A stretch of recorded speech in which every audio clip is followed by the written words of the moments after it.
ബുദ്ധമതക്കാരനായിട്ട് ഇന്നലെ ഗവായ് തുറന്നു പറഞ്ഞൊരു കാര്യമുണ്ട്.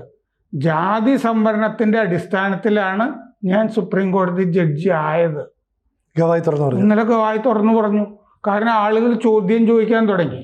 അദ്ദേഹം ബുദ്ധമതക്കാരനാണല്ലോ, ബുദ്ധമതം ന്യൂനപക്ഷമല്ലേ, അതെ, പിന്നെ എങ്ങനെയാണ് ഈ ജാതിവാദം ഉന്നയിക്കുന്നത് എന്നുള്ളത് ചോദിച്ചു കഴിഞ്ഞപ്പോഴാണ് ഇല്ല, ഞാൻ ജാതി സംവരണത്തിൽ തന്നെയാണ് വന്നിരിക്കുന്നതെന്ന് പറഞ്ഞു.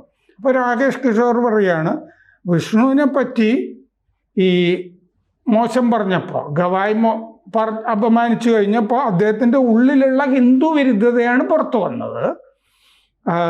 അദ്ദേഹത്തിന് ഹിന്ദുക്കളോടുള്ള രോഷം, എതിർപ്പ്, ഇതൊക്കെയാണ് പുറത്തു വന്നത്. സനാതന ധർമ്മത്തോടുള്ള എതിർപ്പ്, ഹിന്ദുക്കളോടുള്ള എതിർപ്പ്, ഇതാണ് പുറത്തു വന്നത്. അതാണ് എന്നെ ക്ഷുഭിതനാക്കിയത്. അപ്പോൾ ചീഫ് ജസ്റ്റിസ് ദയ കാട്ടിയത് എന്തുകൊണ്ടാണ് എന്ന് ഇദ്ദേഹത്തിനോട് ചോദിക്കുന്നു. അപ്പോൾ ഇദ്ദേഹം പറയുകയാണ്, ഞാൻ സത്യം പറഞ്ഞു കഴിഞ്ഞാൽ അദ്ദേഹത്തിൻ്റെ മുഖമായിരിക്കും നഷ്ടപ്പെടുന്നത്, അത് അദ്ദേഹത്തിന് അറിയാമായിരിക്കും, അതുകൊണ്ടാണ് കേസൊന്നും വേണ്ട എന്ന് പറഞ്ഞത്. ബാർ കൗൺസിൽ ഇദ്ദേഹത്തിൻ്റെ ലൈസൻസ് റദ്ദാക്കി.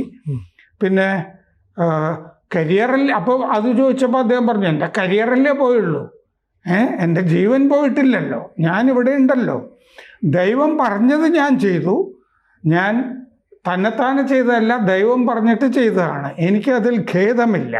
കൂടുതൽ വാർത്തകളും വിശേഷങ്ങളും നിങ്ങളിലേക്ക് എത്താൻ ABC മലയാളം സബ്സ്ക്രൈബ് ചെയ്യുക, ബെൽ ബട്ടണും അമർത്തുക.